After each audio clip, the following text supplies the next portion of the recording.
네, 안녕하십니까. 오늘도 일상기도회를 통해서 우리 하루를 시작하기 원합니다. 우리가 오늘 함께 나눌 말씀은 요한복음 7장 53절에서 8장 20절까지의 본문입니다. 이 본문은 두 장면으로 나누어진다라고 할 수 있는데 가늠하다 잡힌 여인에 대한 이야기와 이어지는 예수님의 나는 세상의 빛이라 라는 선언이 나오는 두 장면으로 나누어진다라고 할 수 있습니다. 죄와 정죄 그리고 빛의 증거라는 주제가 이어지는 장면들이 기록되어 있죠. 우리는 앞선 7장의 내용에서 계속해서 예수님의 정체성에 대한 논쟁이 기록되었던 것을 확인했습니다. 어떤 이는 예수님을 선지자라 하고 어떤 이는 그리스도라고도 했으며 어떤 사람들은 이 예수라는 인물을 잡고자 노력하기도 했죠. 그러나 이 모든 사람들이 예수님께 손을 대지 못했습니다. 그렇게 혼란과 어떤 논쟁 가운데 장이 마무리되고 오늘 본문은 또 하나의 충돌하는 장면이 기록되어 있습니다. 7장 53절에 보면 각 사람이 집으로 돌아가는 장면으로 한 구절이 마무리되고 이제 8장 1절의 시작에서 예수님이 감람산으로 올라갔다라는 본문이 기록되어 있습니다. 그리고 다시 8장 2절에 아침이 되었고 예수님이 성전에 들어오셨다라고 기록하죠.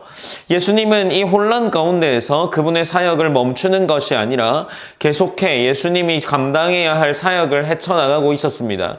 예수님이 그렇게 사역을 하고 다시금 백성을 가르칠 때 3절에 보면 서기관들과 바리새인들이 음행 중에 현장에서 잡힌 여자를 잡아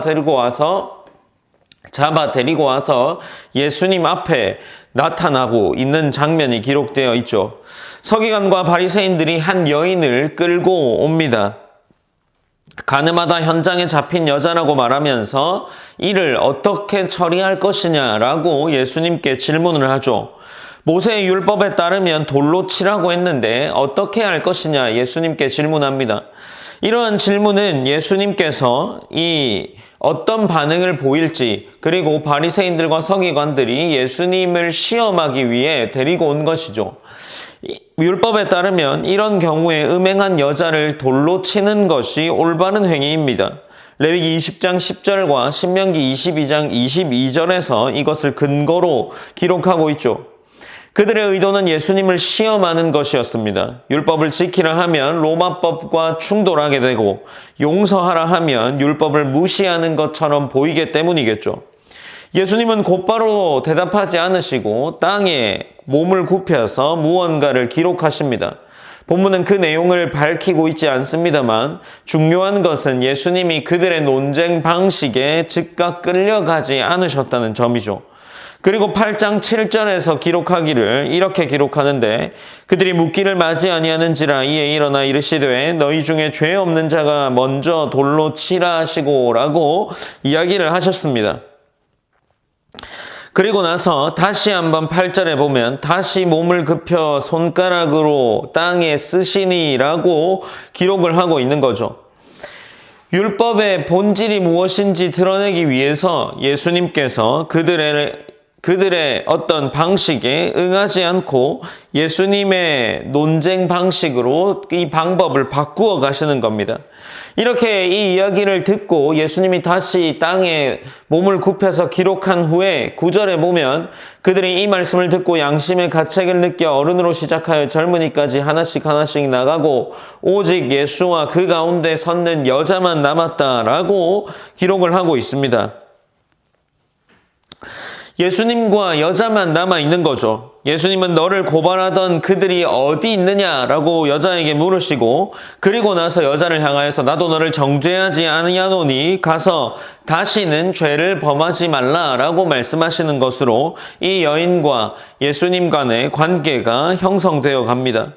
물론 여인이 정말 가늠하다 잡혔다면 실제로 그 당시에는 율법에 기록된 대로 합당한 정죄를 받아야 했습니다. 그러나 예수님은 그녀에게 이르기를 나도 정죄하지 아니한다라고 말씀하시죠. 이는 어떤 의미일까요? 예수님의 용서는 죄를 가볍게 여기는 선언이 아니라 정죄를 넘어서 그녀를 회복으로 부르고 계신다라는 선언인 거죠. 예수님이 베푸시는 긍휼은 죄로부터 건져서 살리시는 일이기 때문에 예수님은 지금 그녀를 향해서 이러한 말을 하고 계시는 겁니다. 예수님은 여인을 향해 분명히 권면하기를 다시는 죄를 범하지 말라라고 말씀하시죠.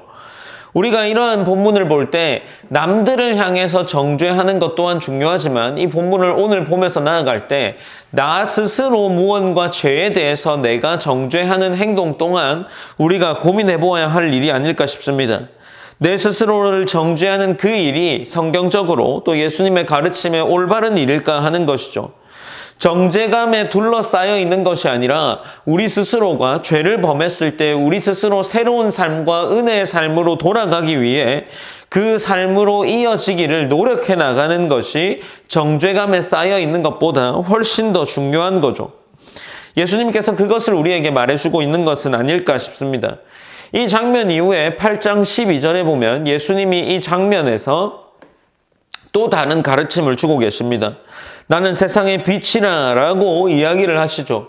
이것을 가늠한 여인의 사건과 연결해 보면 빛은 정보를 알려주는 것 이상 곧 죄를 드러내고 생명의 길로 비추는 그러한 일을 하는 거죠.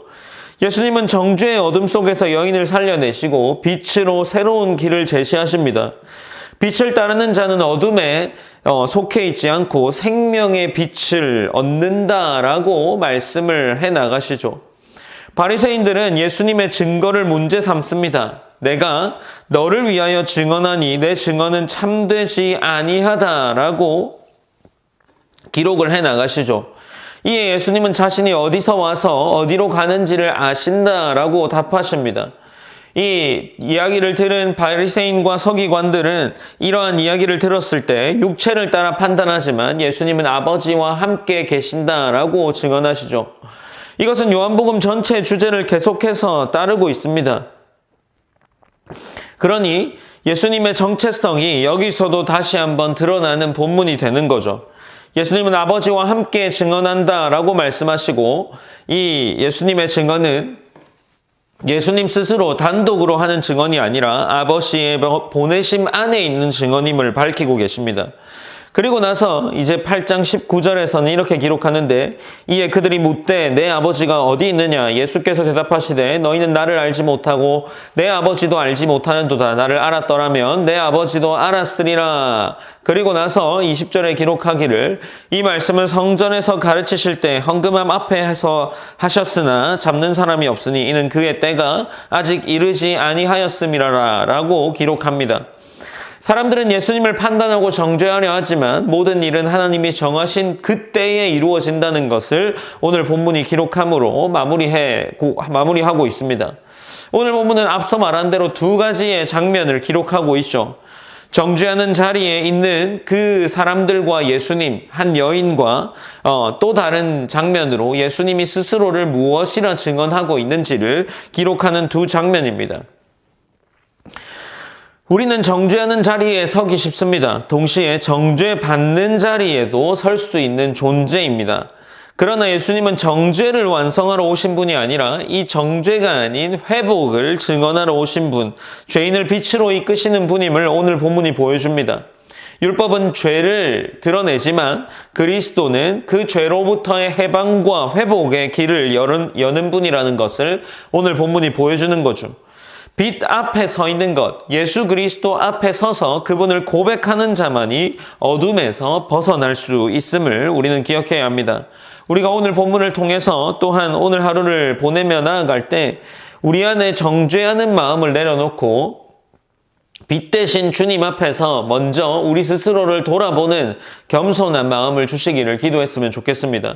그리고 두 번째로 우리의 삶이 누군가를 정죄하는 것이 아니라 죄를 가볍게 여기지 않고 은혜로 새 삶을 시작하는 하나님의 사랑과 감사의 고백이 우리의 삶 가운데 있는 하루가 되기를 기도했으면 좋겠습니다. 하나님께 겸손한 자 그리고 사랑과 감사의 고백으로 우리의 새 삶을 기쁨으로 찬양으로 나아갈 수 있는 그러한 삶이 되기를 기도했으면 좋겠습니다. 제가 기도함으로 오늘 일상 기도회를 마무리하겠습니다. 사랑의 하나님 감사합니다. 하나님 우리가 오늘 잘 아는 말씀은 요한복음 8장에 기록된 예수님의 이 예수님과 가늠한 여인의 이 두 이야기, 그리고 예수님이 스스로 자신을 빛이라 증언하신 고백을 함께 나누었습니다. 하나님, 우리가 함께 이 말씀을 함께 나눌 때 우리에게 느껴지는 것이 무엇입니까? 하나님의 은혜 가운데 나아갈 때 하나님, 우리가 우리 스스로를 정죄하고 또 누군가를 정죄하는 것이 아니라 우리 가운데 주어진 말씀과 그리스도의 사랑이 얼마나 복된 것인지를 깨닫는 하루가 될 수 있게 하시고, 우리가 정죄감에 둘러싸인 것이 아니라 예수님께서 우리를 새 삶으로 초대하고 부르기 위해 오셨다는 그 사실을 기억하며 나아갈 수 있는 한 주가 되게 하시고 하루가 되게 하시고, 또 우리가 그 사실로 인해서 예수 그리스도를 기쁨으로, 또 우리 예수 그리스도를 향한 찬양으로 오늘 하루가 이어져 나갈 수 있기를 기도합니다. 모든 영광 하나님께 올려드리며 살아계신 예수님의 이름으로 기도드립니다. 아멘.